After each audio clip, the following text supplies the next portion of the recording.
भांज, एक रुला देने वाली कहानी।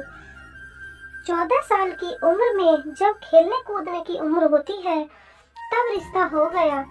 उस समय में सभी की लड़कियां 12-13 वर्ष में ही ब्याह दी जाती थीं। शादी का मतलब भी नहीं पता था। बस ये सोचकर खुश होते थे कि नए नए कपड़े मिलेंगे। माँ थी नहीं तो पिताजी ने बस जो थोड़ा सा घर का कामकाज सिखाया वही आता था। शादी का दिन आया और बस सारी रस्मों के बाद विदाई का वक्त भी आ गया। रोती रोती डोली में बैठकर ससुराल पहुंच गई। इतनी आलीशान हवेली देखकर मन ही मन बहुत खुश हुई। तभी सासू माँ की आवाज आई, अरे जल्दी से कलश लाओ, बहू आ गई है। और मैंने घूंघट की आड़ से अपनी सास को देखा। आंखों से एकदम सख्त मिजाज की लग रही थी। मुझे सच मानो थोड़ा डर गई थी। उन्हें देखकर सारी रस्में खत्म होते होते रात हो गई थी। बिस्तर पर लेटते ही नींद आ गई। सुबह सुबह नौकरानी ने आकर जगाया था कि चलो रसोई बनाने की रस्म है। तैयार होकर रसोई में गई और खीर बनाई। सबने तारीफ भी की, पर सासू माँ ने कभी निकाल दी। साथ ही साथ हिदायत भी दे दी कि अब बचपन छोड़कर कुछ काम काज सीख लो। 15 दिन बाद मेरे पति को भी हॉस्टल जाना था क्योंकि वह तब बीए कर रहे थे। खैर अमर भी हॉस्टल चले गए और मैं अकेली रह गई। अपनी सास और ससुर के साथ पढ़ती। बीच बीच में अमर चिट्ठी लिखते थे, पर पहले सासू माँ थी, बाद में मेरे पास आती थी। उम्र कम होने की वजह से इतना फर्क नहीं पड़ता था। मेरे अकेलेपन का साथी था आम का पेड़। हाँ, वही आम का पेड़ जो हवेली के पीछे के आंगन में लगा था। उस आम के पेड़ के नीचे एक कच्ची मिट्टी का कमरा भी बना हुआ था, पर वो पेड़ फल नहीं देता था, इसलिए सारे हवेली वाले उस पेड़ को बांझ कहते थे। पर मुझे न जाने क्यों उस पेड़ से बहुत प्यार था। जब काम से निर्वित होकर कुछ फुर्सत के पल मिलते थे तो एक वही पेड़ मेरा साथी होता था। उसको देखते हुए मैं अपनी सारी थकान भूल जाती थी। 2 साल बीत गए और मैं 16 की हो गई। अमर की भी सनातन की पढ़ाई पूरी हो गई थी। आज अमर वापस आ रहे थे। सासू माँ सुबह से ही तैयारियों में लगी हुई थी। खुद की ही रसोई में जाकर सारा जायजा ले रही थी। मैं भी बहुत खुश थी कि अब मुझे अकेले नहीं रहना पड़ेगा। 16 श्रृंगार के साथ मैं पूर्ण स्त्री की तरह महसूस कर रही थी। आज मांग का सिंदूर कुछ अलग ही लालिमा के लिए हुआ था। शायद वह लालिमा मेरे चेहरे पर भी दिख रही थी। तभी तो मेरी सास ने मुझसे कहा कि जा अपनी नजर उतरवा ले, अमर आ गए हैं। हवेली की हलचल से पता चल गया था मुझे। खाने पीने से निर्वित होकर सब आराम करने चले गए। अमर भी कमरे में आ गए थे और मैं बस शर्म से लाल हुई जा रही थी। तभी अमर ने मुझे तोहफे दिया, एक सुंदर लाल साड़ी। पर मेरे लिए तो अमर का वापस आना ही सबसे बड़ा तोहफा था। हमने ढेर सारी बातें की, जिनमें कुछ शिकायतें थी, कुछ प्यार था। समय बीतता गया और 2 साल कैसे बीत गए पता ही नहीं चला। अमर और मैं एक दूसरे के साथ बहुत खुश थे। एक दिन अचानक पता चला कि मेरे पिताजी बहुत बीमार हैं। अमर मुझे लेकर तुरंत रवाना हो गए। पिताजी मुझे देखकर बहुत खुश हुए, जैसे मेरे लिए ही अपनी सासों को रोका हुआ था। और फिर मुझे अमर के हवाले कर के वो इस दुनिया से चले गए। भीगी आंखों से अपने पिताजी को विदा किया। अब मेरा सब कुछ अमर और उसका परिवार ही था। समय गुजरता गया और अमर ने अपनी लॉ की पढ़ाई भी पूरी कर ली और अब वह सरकारी वकील कहलाने लगे थे। पर भगवान ने मुझे अभी संतान सुख नहीं दिया था। अभी तो सासू माँ दबी जुबान में बोलती थी, पर धीरे धीरे उन्होंने अपना रुख कड़ा कर लिया। अमर बहुत व्यस्त रहते थे अपने काम में। सुबह मेरे पीछे सारा दिन पड़ी रहती। धीरे धीरे सारे गांव में ये बात फैल गई कि हवेली की बहू बांझ है। तीर की तरह चुभता था ये शब्द, पर कुछ कह नहीं पाती थी। सिर्फ आंसुओं से दिल हल्का करती थी। अमर मुझे दिलासा देते थे, पर लोगों का व्यवहार अंदर ही अंदर मुझे खोखला कर रहा था। अभी मेरी उम्र ही क्या थी, सिर्फ 19 साल, और लोगों ने मुझे बांझ बना दिया।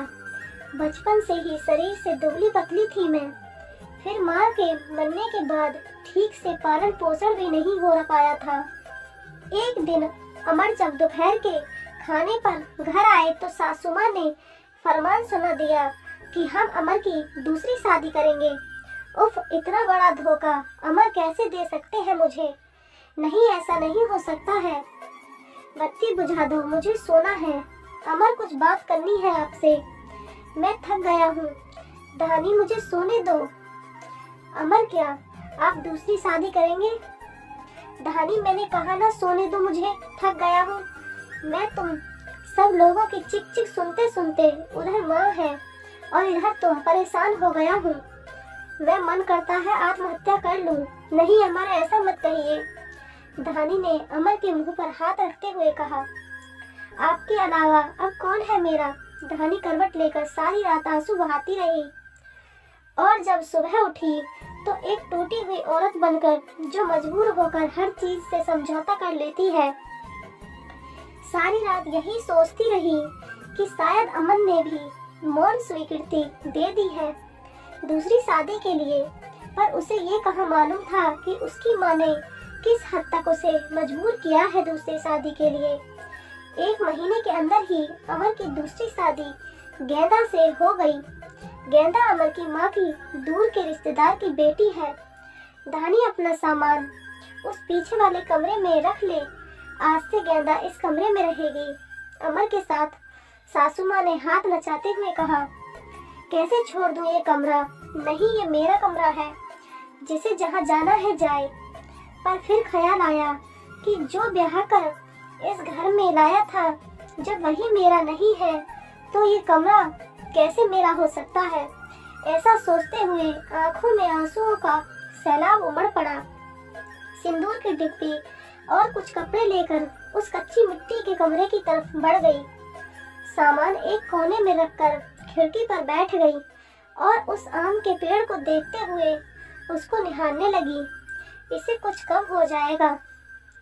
किस्मत कहूँ या कुछ और की, आज मेरी हालत भी इस पेड़ की तरह हो गई है, अकेला बेसहारा। जैसे ये अभी तक अपने अस्तित्व को बचाने में सफल रहा है, क्या मैं इसकी तरह अडिग और मजबूत रह सकूंगी, या फिर किसी कमजोर लता की तरह मुरझा जाऊंगी और अपना अस्तित्व खो दूंगी? नहीं, ऐसा नहीं होगा। मैं मजबूत रहूंगी। जब ये बेजुबान पेड़ सबसे लड़ सकता है तो मैं क्यों नहीं? अपने विचार श्रृंखला से बाहर आते ही मैंने अपने आप को संभाला और हर स्थिति से लड़ने के लिए तैयार किया।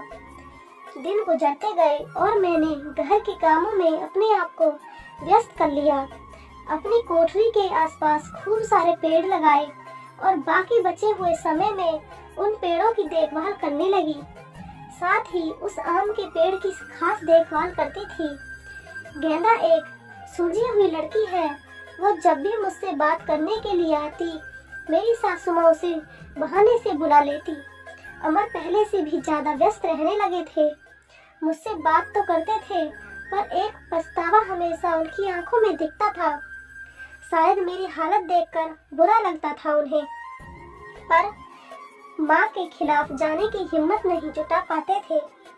गेंदा ने दिन से खुशी से गुजर रहे थे और मेरे दिन बस गुजर रहे थे। और देखते ही देखते वो दिन भी आ गया जब गेंदा ने खुशखबरी सुना दी कि वो माँ बनने वाली है। पूरी हवेली में त्योहार जैसा माहौल हो गया। सारे नौकरों में तोहफे बांटे जाने लगे। मैं भी बहुत खुश थी कि चलो अच्छा है, अब घर में एक नया भी मेहमान आएगा। शायद मेरी जिंदगी का सोनापन। गेंदा बहुत कमजोर थी और उम्र भी 16 साल। उसे बहुत तकलीफ होती थी। अब सासू माँ का आदेश था कि उसकी अच्छे से सेवा की जाए, जिससे कि उसकी कमजोरी दूर हो। सारी देखभाल के बाद भी गेंदा का वजन कुछ खास नहीं बढ़ रहा था। एक दिन चिंतित होते हुए मैंने अमर से कहा, भी कि गेंदा को शहर में किसी अच्छे डॉक्टर को दिखा लाओ, पर सासू माँ ने यह कहकर मना कर दिया कि हमारे भी बच्चे घर पर हुए हैं और अमर की वही पुरानी आदत की अपनी माँ के खिलाफ वो जा ही नहीं सकते थे। एक दिन गेंदा की तबीयत कुछ खराब होने लगी, उसकी सांस बहुत फूल रही थी। घबरा कर मैंने गांव के वैद्य जी को बुलवा भेजा। वैद्य जी ने आकर कुछ दवाइयाँ दी और खून की कमी भी बताई, और जब मैंने अमर को ये सब बताया तो सासू माँ ने मुझे गेंदा से दूर रहने का आदेश दे दिया, यह कहकर कि एक बांझ की छाया भी नहीं पड़नी चाहिए गेंदा पर। खैर मुझे गेंदा से दूर कर दिया गया और मैं फिर से अपनी कोठरी में अकेली सारा दिन बंद रहने लगी। या ये कहूँ कि अंदर ही अंदर मैं खुद भी डर गई थी कि कहीं सचमुच मेरी वजह से गेंदा को कुछ न हो जाए। कुछ दिन बाद रात में नौकरों का शोर शराबा सुनने आंगन की तरफ भागी। देखा तो गेंदा के प्रसव का समय आ गया था। गांव की बूढ़ी औरतों और दाइयों को बुलाया गया। पूरी हवेली में हलचल का माहौल था। मैंने अमर की तरफ देखा, बहुत डरे हुए लग रहे थे। मैं उनके पास गई और उन्हें थोड़ा धैर्य रखने को कहा। थोड़ी देर में ही बच्चे की किलकारी गूंजने लगी। हम सभी के खुशाई का ठिकाना नहीं रहा, पर तभी काकी ने बाहर आकर बताया कि गेंदा की कमजोरी और खून की कमी के कारण वो गेंदा को बचा नहीं पाए। बेटी को जन्म देते ही गेंदा का देहांत हो गया। हाय, पोते का मुंह नहीं देख पाई मैं, अब कैसे मेरा वंश चलेगा। सासू माँ का विलाप सारी हवेली में गूंज रहा था। उस छोटी दूध मुँहे बच्ची को देखकर मेरा कलेजा मुंह को आता था। ऐसा लगता जैसे वो मैं हूँ। मैंने उसे कलेजे से लगा के रखा। जिनकी माँ नहीं होती वो बच्चे कुछ ज्यादा ही समझदार होते हैं। शायद जरा भी परेशान नहीं करती थी वो मुझे, बस दूध पीते ही सो जाती थी। सासू माँ का वही राग चलता रहता कि लड़कियों से वंश नहीं चलता है, पर अब शायद किसी को फर्क नहीं पड़ता था। अमर अब पहले से खुश रहने लगे थे। ऑफिस से आते ही मेरे कमरे में आते और गुड़िया को खिलाते। मुझे भी अमर को खुश देखकर अच्छा लगता था।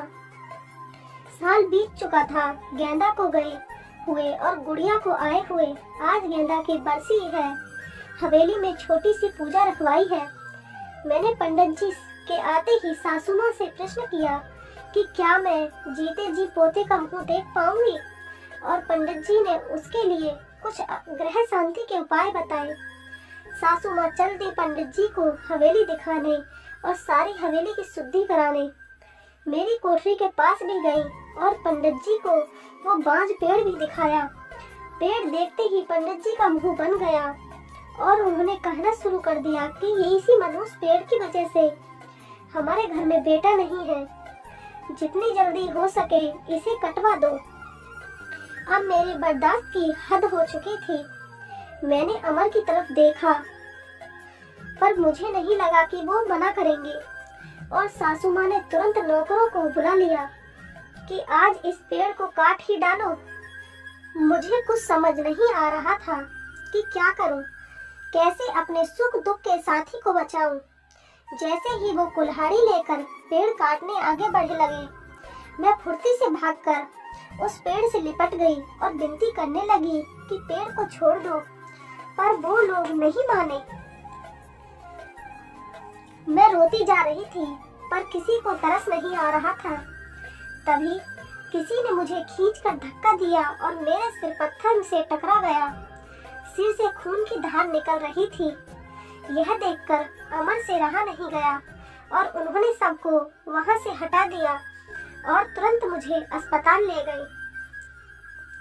मलहम पट्टी के बाद मुझे कुछ होश आया। डॉक्टर साहिबा सामने खड़ी थी और अमर को कुछ समझा रही थी। सासू माँ भी वही थी और उनके चेहरे से पता चल रहा था कि उन्हें अपने किए पर अफसोस है। डॉक्टर, क्या अब हम इसे घर ले जा सकते हैं? अमर ने पूछा। हाँ, अब आप इन्हें ले जा सकते हैं, पर ख्याल रखिएगा कि अब ऐसा दोबारा ना हो, क्योंकि ऐसी हालत में ऐसा गिरना ठीक नहीं होता है। ऐसी हालत डॉक्टर क्या हुआ है इसे? अमन ने घबराते हुए डॉक्टर से पूछा। अरे आप लोगों को पता नहीं है, अब ये माँ बनने वाली है तो इनका अच्छे से ख्याल रखिएगा। यह सुनकर किसी को भी यकीन नहीं हुआ। सब बस एक दूसरे को देखे जा रहे थे और मैं तो बिल्कुल यकीन नहीं कर पा रही थी। सासू माँ की आंखों में पछतावे के आंसू थे। मेरे सर पर हाथ रखकर बस इतना ही कह सकी कि मुझे माफ कर दो और मैं मुस्कुराकर उनसे लिपट गई जैसे मैं अपनी माँ से लिपटी हूँ। पूरे 9 महीने मेरी सासू माँ ने मेरा बहुत ख्याल रखा और मैंने उस पेड़ का आज मेरी डिलीवरी होनी थी। सासू माँ समय से मुझे अस्पताल ले गईं ताकि जो गलती उन्होंने गेंदा के समय की थी वो अब न हो। बधाई हो, आपके पोता हुआ है। नर्स ने सासू माँ को खबर सुनाई और सासू माँ ने हाथ से अंगूठी निकालकर नर्स को दी। वो खुश थी, पर इस वजह से नहीं कि पोता हुआ है, बल्कि इस बात पर कि मैं बिल्कुल ठीक हूँ। हवेली में धूमधाम थी, सब खुश थे कि हमारा परिवार पूर्ण हो गया था। बेटी और बेटे के आने से और एक खुशी कहीं और भी पनप रही थी। वो उस आम के पेड़ में फल आ रहे थे। शायद हम बहुत जल्दी चिंता करने लगते हैं। फल मिलने की हर चीज का एक समय होता है। कुपोषित शरीर हो या पेड़, दोनों ही फल नहीं देते।